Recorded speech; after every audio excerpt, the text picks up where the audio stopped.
The following podcast is part of a certified educational activity titled A Collaborative Approach to Identifying Eosinophilic Esophagitis in the ED, Emergency Presentation, Timely Diagnosis. Access the entire activity and complete the post-test at peerview.com/AFA 860. Downloadable slides and practice aids are also available. Hello and welcome to this activity on improving time to diagnosis for patients with eosinophilic esophagitis. I'm Crystal Lynch, a gastroenterologist and esophageal subspecialist from the University of Pennsylvania Perelman School of Medicine. Joining me today are Dr. Anish Agarwal from the Department of Emergency Medicine at the Hospital of the University of Pennsylvania and Dr. Emily McGowan from Allergy and Immunology Department at the University of Virginia School of Medicine. Great. Thanks for introducing me. I'm glad to be here. Great to be here. Thanks for joining us. So our goals for today are to improve your understanding of the various paths patients may take to receive a diagnosis of EoE, with special consideration for patients presenting to emergency care. Also, to enhance your knowledge of the barriers that preclude timely diagnosis of patients who have presented to emergency care and potential approaches to minimize the loss of patients to follow-up care. Additionally, we will equip you with strategies for diagnosing patients presenting to emergency care with symptoms of EoE. So first, we'll talk about the various paths patients take to the diagnosis of EoE. But if we take a step back and look at EoE as a whole, we know that the EoE prevalence worldwide is increasing. Especially in the United States, we can see the prevalence of EoE before 2007 is significantly changed over a decade later.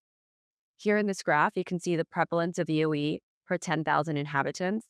Before 2007 was around 15.4, but increasing significantly when you look at 2017 and after at 63.2.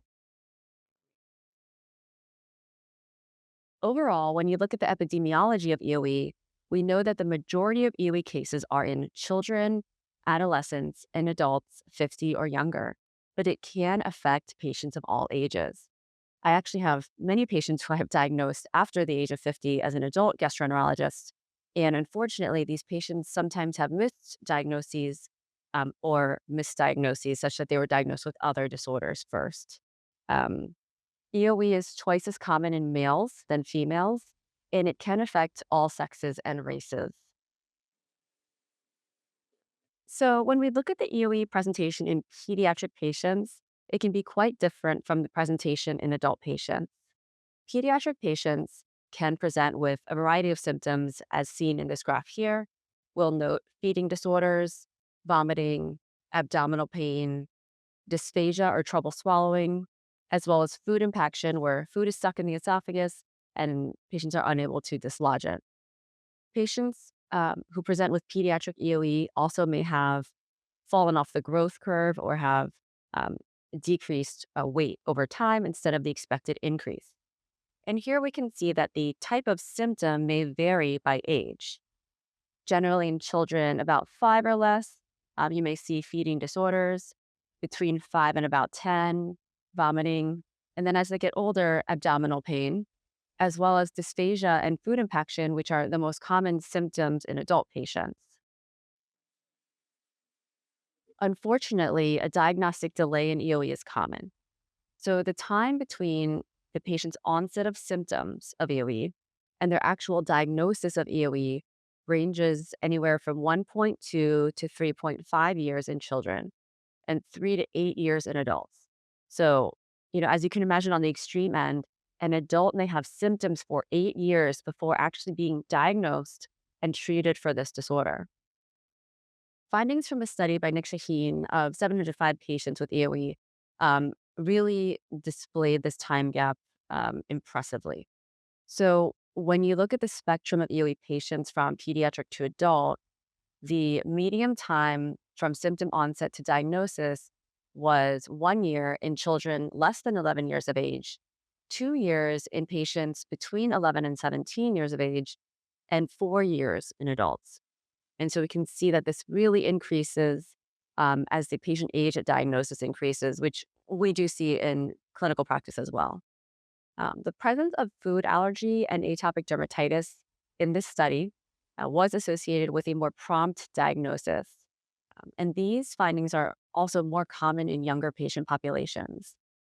So, that being said, we know that patients with EoE also often have other atopic diseases. However, we have plenty of EoE patients who do not have any other atopic or allergic type diseases. And I think that that should be kept in mind so that we can decrease this diagnostic delay. So, there are many challenges across pathways that can really delay diagnosis. And I would ask Doctors Agarwal and McGowan to comment because I have the gastroenterology perspective, but I think from the emergency room perspective and the allergy standpoint, there are many barriers that we have. What are some of the barriers that you've experienced in your practice? So, one of the things that I have seen is patients just aren't aware of their symptoms. So, they can oftentimes change the way that they eat over years and sometimes even decades and just don't realize that what they're doing is actually abnormal. So, countless times I'll see a patient in clinic and I say, do you have any difficulty swallowing? And they're like, oh, yeah, well, I haven't been able to swallow for years. And I have to tell them, that's not totally normal. We should be able to swallow pretty naturally. So I think that's one thing that we see a lot. Another thing that I see is that the fact that EoE requires a biopsy for diagnosis, I think can be really challenging because sometimes the procedure endoscopy to get the biopsy can be really expensive. It requires patients to take time off work, and sometimes they have a high copay for this. And so I think, having that be a barrier to diagnosis definitely can limit how often and how quickly somebody gets diagnosed. Definitely. And I'm seeing that as well. I don't know about you, Dr. Agarwal. Completely agree. I think from an emergency department perspective, we often see patients who come in with reflux like symptoms, food impaction, or just trouble swallowing. And ultimately, I think one of the critical links here is when we are discharging patients to make sure they have close and real follow up with an expert to get endoscopy arranged and conducted. So hopefully, in the emergency department, we can start referring more patients to their gastroenterologist for follow up. Absolutely. And, one barrier, in addition to these issues that I see, is really the variability and awareness of the disease from a provider and from a patient standpoint. Oftentimes, patients with symptoms since they were young are told, oh, you're eating too quickly, you're eating the wrong thing, you're multitasking. And then patients think that they're eating too quickly, and that's the problem. And it's hard to understand what should be normal or what is acceptable, especially if patients have symptoms from a young age. Um, so I found that to be very challenging. And here we can see a lot of adaptive behaviors that mask symptoms that patients have. And they're actually quite so common that we call them the impact um, behaviors. So the I stands for imbibe fluids to facilitate passage of solid foods. M, modify foods. So we see patients cutting food into smaller pieces, pureeing foods, sort of choosing different foods. P, prolonging meal times is quite impressive. Patients are always the last one sitting at the table, even though they may be even starting the meal earlier. A, to avoid harder textured foods. Um, C, these patients really, if you ask them, they chew, chew, chew. They're sitting there chewing each bite for quite a long time. And T, turning away pills and tablets. Certainly, we see dysphagia to pills as an issue. Currently, it's easy to adapt to that. There's a lot of dissolvable medications as well as chewable forms. But it's something that we need to ask patients to really assess what their adaptive behaviors are and if those are present. So, Dr. McGowan, I know that you have done research on looking at barriers that preclude a timely diagnosis. Can you tell us a little bit more about that? Yeah, of course. So we performed this study it was published in 2021, and we looked at the Medicaid population in children from 2012. So we looked at a total of over 19 million kids who had many different diagnoses and looked for those who had the diagnosis of EoE. And in particular, we were looking to see whether or not neighborhood level poverty and then also with their urban and rural status had any impact on the diagnosis of EoE. And so what we initially found was that children who lived further, basically in rural areas, were less likely to be diagnosed with EoE. And so we said, oh, there's some protective effect of living in a rural environment compared to living in, an inner city. And this caught the attention of some other investigators who said, is it possible that it's not just that there's some protective effect of living in a rural area, but there's actually underdiagnosis in these patients? And so what they did is they actually looked at the location of every pediatric gastroenterologist in the country in that same year and could see exactly where they were located. So we combined our data and said, how far do these children live from a pediatric gastroenterologist? And then used that to see if it explained our findings. And sure enough, it did. And so you can see here in the first graph in A that the purple bars were what we had previously seen in our model, that there was this protective effect of living in a rural area. But when we adjusted for how far that child lived from the gastroenterologist, that entire protective effect went away. And so really what this showed us is that it looks like there's underdiagnosis in areas where children in particular are living further away from specialists. Interestingly, though, we had seen this protective effect of poverty as well, and that didn't change at all when we adjusted for how far somebody lived from the gastroenterologist. And so that suggests to us that there could be some protective, environmental exposures and living in impoverished areas, but more likely there's probably other diagnostic barriers. So again, the cost of the endoscopy, the cost of the copays, the taking the time off of work to go and get the procedure performed. These are all things that I think can impact different communities differentially. And in particular, we have to be really cognizant of that moving forward. So in terms of the diagnosis of EoE, so this is the recently agreed upon diagnostic algorithm from 2018. And first of all, you have to have a clinical presentation suggestive of EoE. And as Dr. Lynch had mentioned, that can really vary by age. So it can be anything from disordered eating and abdominal pain, nausea and vomiting, to difficulty swallowing and food impactions. Once you have those symptoms, then the recommendation is to do the endoscopy with biopsy. That's the gold standard diagnostic procedure. And through that, you get tissue biopsies that then have to show esophageal eosinophilia. And that is defined as more than 15 eosinophils per high-powered field. Once you have that, then the question becomes, is this EoE or is this another condition that could be causing esophageal eosinophilia? So things like acid reflux or Crohn's disease, infections, or eosinophilic diseases that affect other parts of the body. And once those have been ruled out, then you have the diagnosis of EoE. So there are a number of different paths that patients can take to getting this diagnosis. And I think sometimes it depends on where we're seeing the patient from. So from the allergy standpoint, oftentimes we're seeing patients who are coming in who have a lot of other allergic conditions. So allergic rhinitis and asthma, IgE-mediated food allergy, and asthma. And we're caring for them for these other allergic conditions. And sometimes, again, in asking them, are you having any difficulty swallowing? We're able to identify people who have EoE. As Dr. Lynch had mentioned earlier, it really is more common in patients who have allergic conditions. About 80% of patients with EoE will have some other kind of allergic condition.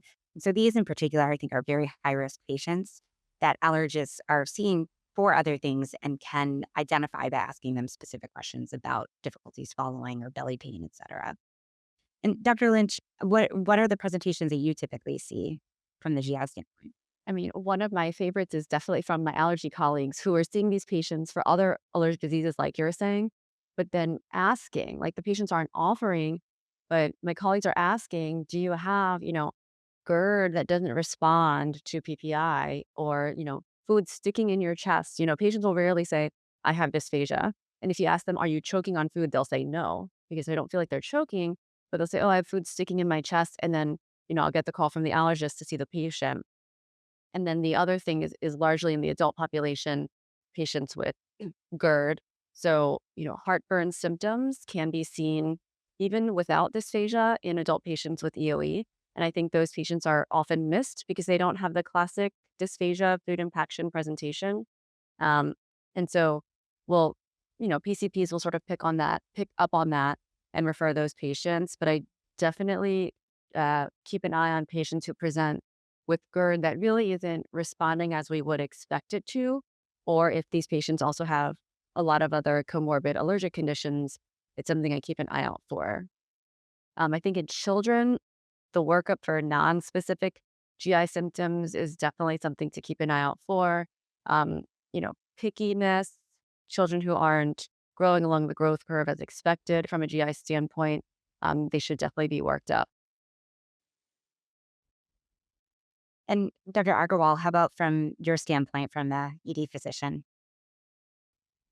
It's incredible, as you both have noted, how patients will adapt and chalk up their symptoms to more commonly talked about conditions, GERD, I think, being the most common one, or simply just saying, this is how I eat and this is normal. Um, so I think, what's really key is starting the conversation early, and making sure from our emergency departments that we are prompting a potential diagnosis that needs to be followed up with pretty, quickly with allergy and GI.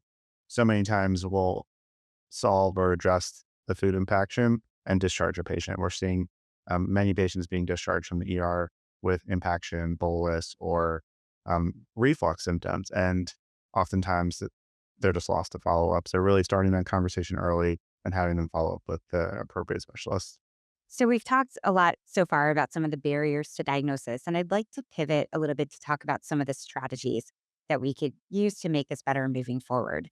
So one of the things that we've talked about is the lack of timely endoscopy or referral for the endoscopy with biopsies. So Dr. Lynch, do you have any strategies for how we can make this better?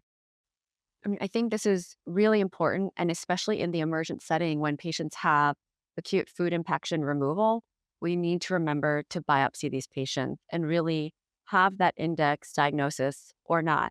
But when you have that index diagnosis, patients will realize there is a chronic disorder that needs to be treated to prevent this issue. This is not a one time, oh, this was a random event where food was stuck and I had to go to the emergency room and get it out and it'll never happen again. And that's normal, right? So I think it's really important that as GI providers, we are taking biopsies, assuming that we feel comfortable and that it's in a safe setting. Usually the biopsies are not at the site of impaction, where you can often see friability and ulceration where the food was stuck. But otherwise, at least 6 biopsies in the proximal, middle, and distal esophagus. Additionally, if patients have food impaction in the emergency room, it is cognizant, if possible, to have a pathway to timely follow up for these patients to improve not only their establishment of care with a GI provider, but sort of segueing into that endoscopy, especially in patients who have not had biopsies. And so we actually will prioritize these patients who present to our ER to be seen by GI faster so that we can dilate if appropriate, rebiopsy if appropriate, initiate therapy if appropriate. That's great. I think that is such an important thing, to have that pathway to a timely diagnosis, and it's something that probably a lot of other institutions should be doing as well. We don't yet have that, but it's a great thing to implement. Another thing that we've talked a lot about is the impact symptoms and the management of these symptoms, and just not even recognizing that some of these are abnormal. So, do you have any thoughts on how we could make that a little bit better to increase awareness? It's it's interesting looking at the patients who present to our office with concern for EoE now as opposed to a decade ago.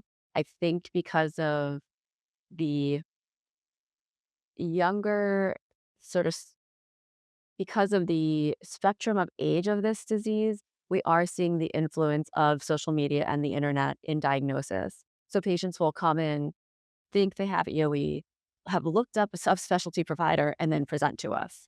And so that, we did not see frequently at all a decade ago. So I think that increased recognition among patients and providers is increasing. I just don't know if it is increasing proportionally to the increase in prevalence. But I do think that overall we are making some improvements in that realm, because it's quite interesting to have patients come in, have a classic presentation, already have seen a primary doctor who possibly has told them they don't suspect it, and the patient's like, "Oh, this is what I think I have.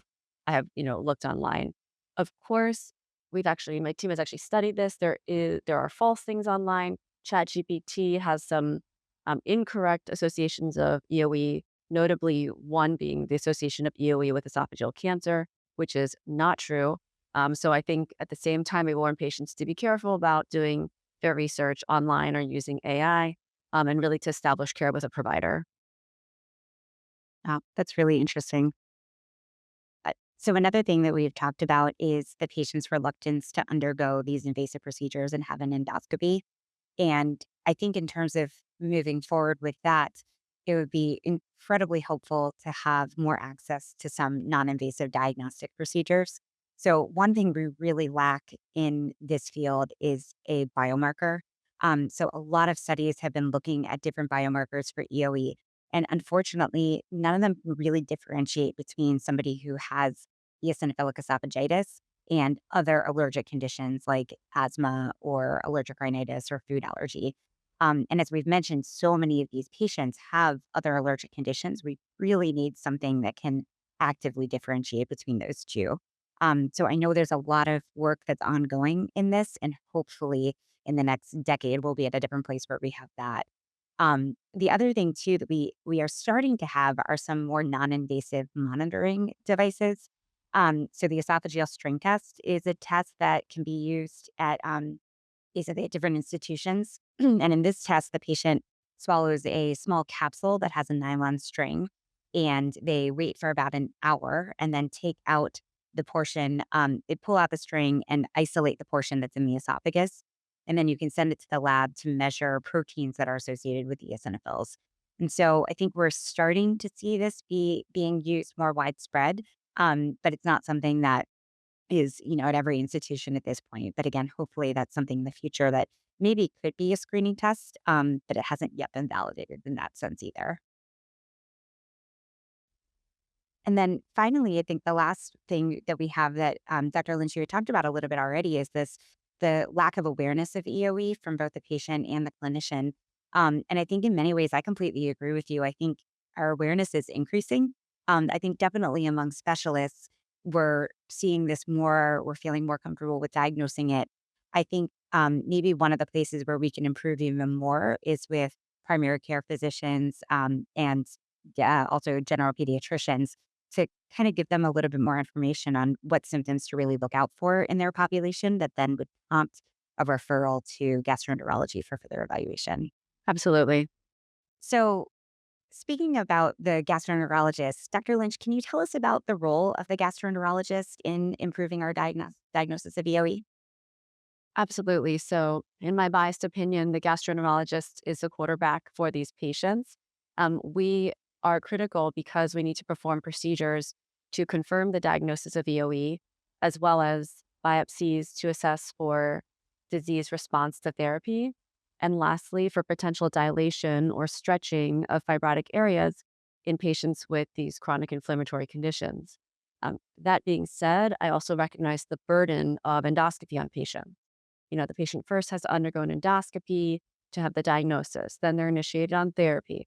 Then we'll re-biopsy to assess. And that could be it for a while, or they may have to adjust their therapies, whether it's dietary or medical. And so there's certainly a significant burden of endoscopy. Endoscopy is safe in these patients.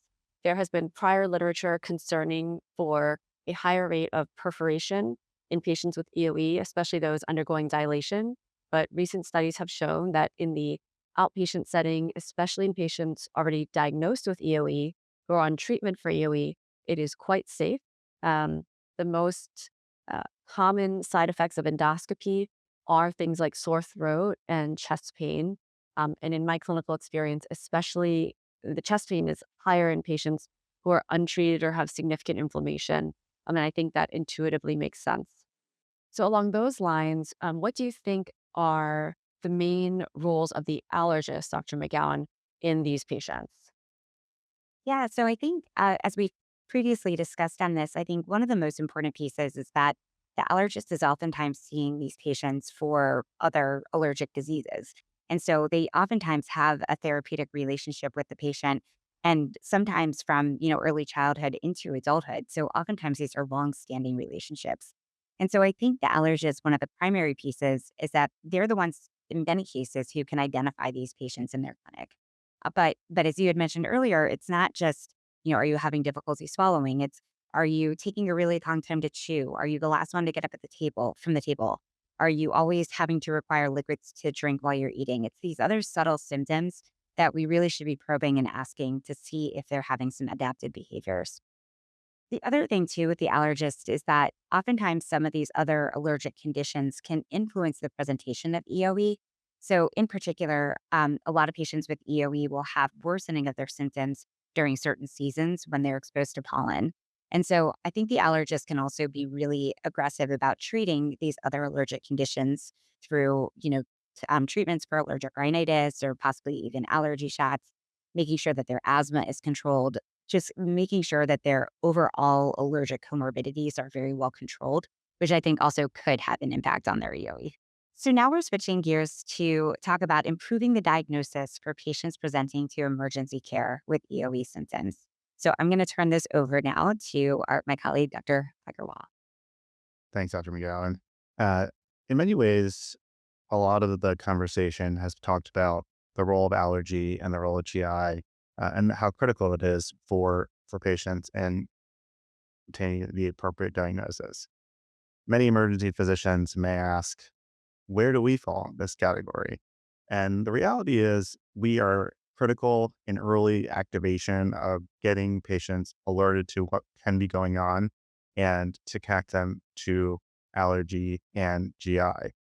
Oftentimes, we'll see these patients first, especially as Dr. Lynch noted, with individuals presenting with dysphagia, GERD-like symptoms, or feeling like this is a one-time food bolus impaction or obstruction, thinking that it's fixed, I can go on and go about my life. The fact of the matter is that EoE is now the most common cause of food bolus obstruction in patients presenting to our ERs. And in a systematic review, we find that roughly 54% of individuals presenting with EFI had EoE attributed EFI. And those are only amongst those who obtained a biopsy. The clinical impact of EoE in adults is rising. And looking at data from 2009 to 2019, we see EoE-associated visits tripled. This is roughly 50,000 visits. These are projected to double again in the next 5 years. And the reality is this is just the tip of the iceberg. There's probably another 700,000 ED visits related to dysphagia, impaction, or stricture for men under the age of 40 without a formal EoE diagnosis. Also, in today's world, we're discharging more of these patients from the ER and these patients are not being admitted. So, Dr. Lynch, I'll ask you, as we're working together to address impaction or bolus in the ED, what is the conversation we can have with GI from the ER after the patient is taken off to the endoscopy suite? I mean, this is a really challenging situation because as gastroenterologists, we should be taking these biopsies, but these cases are overnight cases. You don't have your whole team, right? There's limited resources. And so it's hard to remember to take those esophageal biopsies. But in truth, taking those biopsies and obtaining that diagnosis for the patient likely improves follow-up because some of them otherwise completely healthy patients now are diagnosed with a chronic allergic disease that requires follow-up, and it will decrease their delay to diagnosis. And so I think it's really important that we get these biopsies during the index endoscopy. The rates are, depending on what study you look at, between 40 and 50%. We need to get those numbers up and really make sure that we're biopsying these patients in the acute setting to decrease their delay to diagnosis. Additionally, it can be helpful for patients who don't have EoE. Perhaps it's a peptic stricture, but that still is really helpful if they have a peptic stricture without esophagitis, perhaps they don't actually need a follow-up endoscopy and they can then initiate therapy now that they've had EoE ruled out at their follow-up.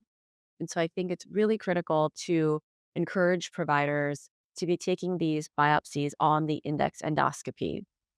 Of course, this is an acute setting. If there's concern for perforation, I don't think biopsy should be taken.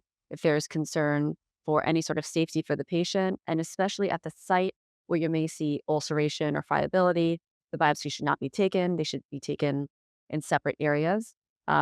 Ideally, in at least 2 sites and at least 6 biopsies throughout the proximal, middle, and distal esophagus.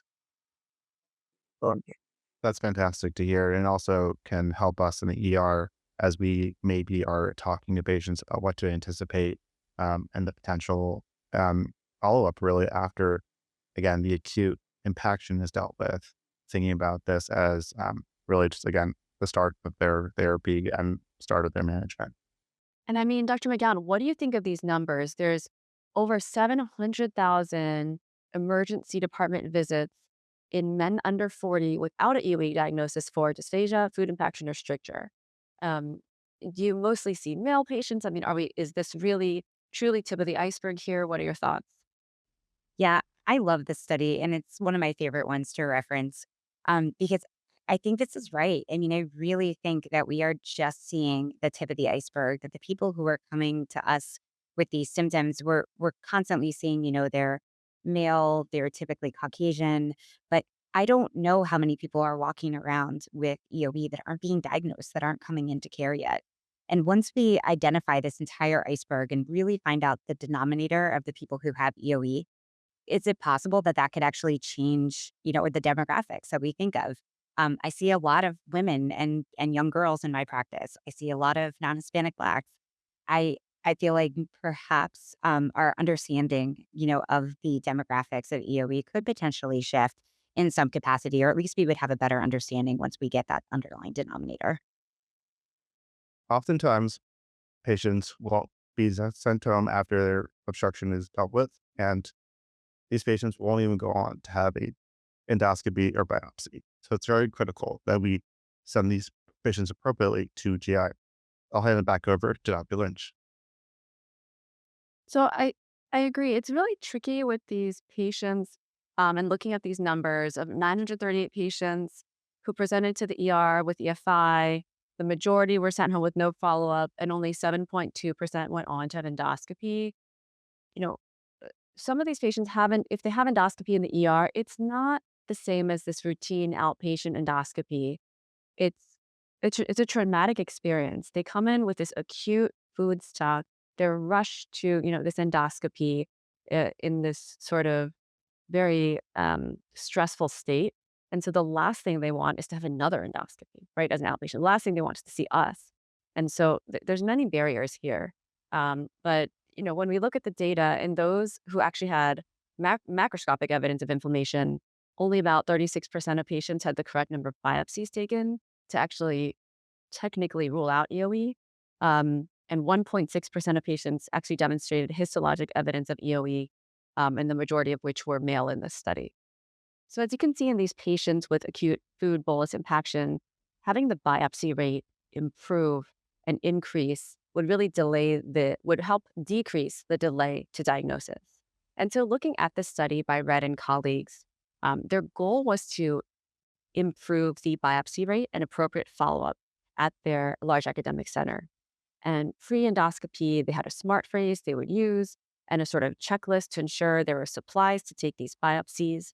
And during endoscopy, really making sure that they followed the critical guidelines, at least 6 biopsies split up between 2 different locations in the esophagus. And like we had talked about before, there'll be proximal, middle, or distal, and really away from the site of food impaction, where there usually is friability and potentially ulceration. If there are other comorbidities or coagulopathy issues that maybe increase the risk of endoscopy or biopsies, we have a list here of patients in which they deferred biopsies, such as thrombocytopenia, esophageal varices, active GI bleeding, obviously perforation, or overall patient instability during endoscopy. And then post endoscopy, they would order outpatient follow up endoscopy within 1 to 3 months, if indicated, along with outpatient GI referral and messaging schedulers. Additionally, they took the step of prescribing high dose PPI BID to treat EoE medically. And if indicated, when the pathology resulted, If anything wasn't arranged, they would then place the orders and they would directly communicate results with the patient. And what they found was that implementing their standardized protocol for food bolus impaction management led to a significant absolute increase in food impaction biopsy rate of 39.8% and 43.1%. Additionally, the post food bolus management improved, suggesting that the simple sort of behavioral nudge is replicable and a meaningful strategy to improve adherence to best practices in EoE care and really honestly providing decreasing that delay in diagnosis and honestly decreasing the delay to diagnosis for our patients. So overall, I think that we should pause here to discuss strategies to shorten the time to diagnosis for patients presenting to the ED with EoE symptoms, and ideally the time from diagnosis to effective treatment. So overall, there's a need for patients who present to the ER with possible EoE to receive a referral to specialty care and for endoscopy with biopsy to minimize loss of patient follow-up. Are there any strategies, Dr. Agarwal, that you've seen implemented in your clinical practice to help improve the outcomes for these patients? I really like the idea of a dot phrase in discharge instructions. I think it serves two purposes. First, it makes it simple for clinicians to drop a dot phrase in or having pre-templated discharge instructions for patients as they walk out of the ER. So it makes it, number one, very simple and quick to do, but also it starts again to have the seed planted for patients and really an urgency to follow up. Oftentimes, as we mentioned before, patients will feel better. Often as they leave the ER, their impaction has been addressed, their dysphagia feels better, and a lot of symptomatic relief can often be what patients are looking for. But that's just maybe step one or two in this process. And so providing patients with both the insight, follow up, and education of why they need to see GI for potentially another endoscopy is really critical. So I love the idea of having a dot phrase because again, it makes it simple, but also provides the patient with a ton of information that they can be empowered with to move forward. Absolutely. I think that makes a lot of sense, and that's something we should definitely look into implementing. Dr. McGowan, do you have any specific strategies at your center that you use regarding these patients? I mean, I think one of the biggest things is, kind of what we're doing today, just increase education. So I think having the first step is really recognizing that if a patient's coming in who has a food impaction, especially if they're younger, if they're allergic, if they have other things that could be consistent with EoE, that that's something that really should be on the differential and making sure that, again, they have the outpatient follow up afterwards to really solidify that diagnosis and get a good treatment regimen is essential. But I think really the first step again is just recognize it. We always think of EoE as being this incredibly rare disease, but I think as we've seen through all the stuff that we've presented today, it's increasing, and it may not be as rare as we're thinking it was anymore. And so, yeah, that's I think the best thing that we can do at the moment too. Absolutely. And I think, as providers, we have this role of understanding the literature and understanding how these patients may accommodate their own symptoms. And so, really trying to pull those symptoms out of the patient and asking directed symptoms may be helpful, especially in this patient population, who many of them otherwise are very healthy. So, they really minimize symptoms. They don't otherwise really see a physician. And so explaining that having the food stuck in your chest, using water with every bite, being the last person sitting at the table, those can be normal things, but when you put them all together, it should warrant a workup. And I think that's really important that we as providers are validating the patients. Because I think oftentimes they will sort of defer follow up or, sort of minimize their symptoms and the fact that they could have a chronic allergic condition. Are there any other tips, Doctors Agarwal and McGowan, that you would um, really promote for increasing awareness of this disease or improving outcomes for these patients? I think just starting conversation early, making sure it's top of mind, and connecting people to care where we can. Thank you so much for joining us today, everyone in the audience, and thank you so much to Drs. McGowan and Agarwal for providing their insights to this discussion. We hope you found this activity to be useful in your practice. Thank you very much. Thank you for listening. Remember to download the slides and practice aids and complete the post-test for instant credit. This activity is certified by PVI, PeerView Institute for Medical Education. This activity is supported by an independent medical education grant from Regeneron Pharmaceuticals Incorporated and Sanofi. To access all materials for this activity, visit peerview.com/AFA860.